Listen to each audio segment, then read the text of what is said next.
그러니까 하나님은 제가 계속 내리막길로 가면 버티지 못할 거라는 걸 아셨기 때문에 미리 바닥으로 내려가기 전에 중보자를 저한테 붙이셨습니다. 기도하고 기대하며 기다리면 반드시 열매가 열립니다.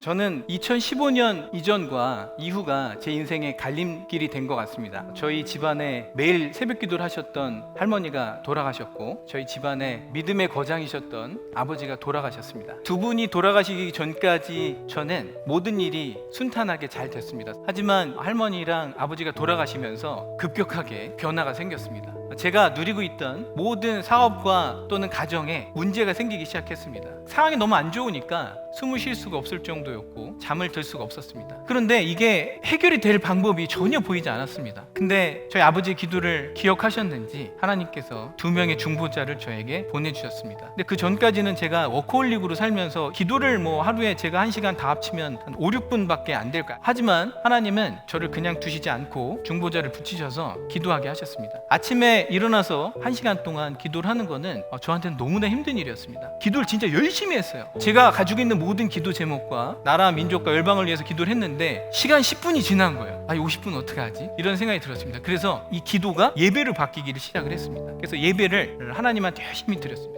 하나님이 저한테 중보자를 붙이셨을 때는 제가 바닥이 아니라 내리막길의 중간 정도에 있을 때였습니다. 그러니까 하나님은 제가 계속 내리막길로 가면 버티지 못할 거라는 걸 아셨기 때문에 미리 바닥으로 내려가기 전에 중보자를 저한테 붙이셨습니다. 저는 하루에 1시간씩 100일 정도를 기도하면 상황이 바뀔 줄 알았어요. 100일이 지났는데 아무 변화가 없는 거예요. 매일 1시간씩 100일을 기도했는데 어떻게 이렇게 변화가 하나도 없을 수 있지? 6개월이 지났습니다. 그랬더니 요만큼 변화가 보여요. 1년이 지났더니 이제 변화가 좀 보이는 것 같아요. 2년이 지나면서 제 주위를 둘러싸고 있는 모든 지형과 지물이 바뀌는 걸 제가 경험하면서 기도가 무섭다는 걸 알았습니다. 기도하고 기대하며 기다리면 반드시 열매가 열립니다. 기대가 없는 사람은요 축복을 못 받아요. 하나님은 기대하는 사람한테 축복을 주십니다. 하나님이 가장 원하시는 거는 우리 한 명 한 명하고 하나가 되기를 바라세요. 하나님은 우리랑 하나가 되기 위해서 우리 안으로 들어오셔서 성령께서 연합해서 살고 있는 거죠. 하지만 우리는 죄를 짓기 위해서 분리를 꿈꿔요. 그만큼 죄성이 강하다는 거죠. 하나님이 기도를 만드신 목적은 인간에게 특권을 부여하기 위해서인데, 우리가 기도의 씨를 뿌리면 싹이 나고 잎이 나고 꽃이 피고 하나님의 때가 되면 반드시 열매를 맺는다는 거죠. 제 인생의 가장 큰 실수는 젊었을 때 기도를 너무 적게 한 거예요. 하나님한테 여러분 시간 투자를 해야 돼요. 다른 데만 시간 투자한다고 잘 되는 게 아닙니다. 매일 하나님하고 1시간만 시간을 보낸다면 인생은 제가 장담하는데 걱정 안 해도 됩니다. 인생의 승부는요 골방에서 납니다. 기도는 간절하게 해야 돼요. 하나님이 저희를 불쌍하게 여겨주시면 문제가 해결이 됩니다. 하나님 약속하셨잖아요. 내가 네게 응답하겠고 네가 알지 못하는 크고 은밀한 일을 내게 보이리라. 부르짖는 기도 해보시면 상황이 바뀌어집니다. 기도를 할 때 조직을 갖춰서 기도를 해야 됩니다. 혼자서 기도의 동역자 없이 나는 그냥 신앙생활 잘 해볼래, 한마디로 죽기 딱 좋은 상황입니다. 인생은 영적 전쟁입니다. 이스라엘과 아말렉이 전쟁을 하는 장면이 나오죠. 여호수아는 칼을 들고 싸우고 있어요. 저 산 위에서는 모세가 손을 들고 기도를 하고 있죠. 모세가 손을 들고 기도를 하니까 여호수아가 이겨요. 손이 내려가면 여호수아가 쫙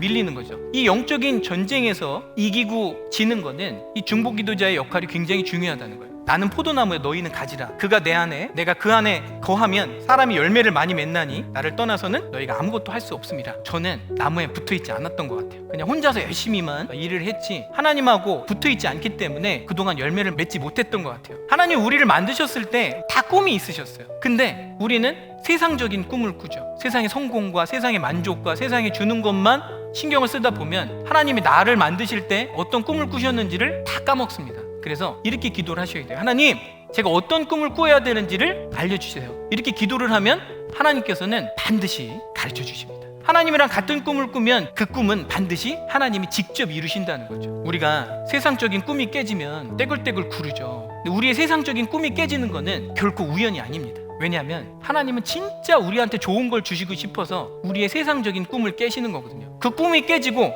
하나님이랑 나랑 같은 꿈을 꾸게 되면 우리는 엄청난 일을 할 수 있는 그런 힘이 생깁니다. 제가 처음에 이 수학 회사를 세워가지고 굉장히 큰 성공을 거뒀거든요. 근데 사람이 하나를 잘하면 다른 것도 잘할 수 있다는 착각에 빠지게 되더라고요. 그래서 제 전문 분야가 아닌데 손을 대게 됐어요. 시간은 4년 5년을 쏟아붓고 근데 성과가 안 나오는 거예요. 제가 인생에 너무 후회가 남는 거예요. 근데 하나님이 깨달음을 주셨어요. 너는 시간을 낭비했지만 네가 만약에 다른 사람한테 하나의 말씀을 전달해서 그 수많은 사람들이 인생을 낭비하지 않게 돕는다면 네가 여태까지 낭비한 시간은 결코 낭비한 시간이 아니다 라는 말씀을 주셨어요. 고난을 겪으면 다른 사람을 도울 수 있는 엄청난 에너지가 생겨요. 그렇기 때문에 우리는 다른 사람을 위로할 수 있고 전도할 수 있고 그 사람을 위해서 눈물을 흘려줄 수 있고 같이 중보할 수 있는 힘이 생겼다는 거죠. 매일 기도로, 말씀으로, 찬양으로, 회개로 사시는 여러분들 되시기를 축복하겠습니다.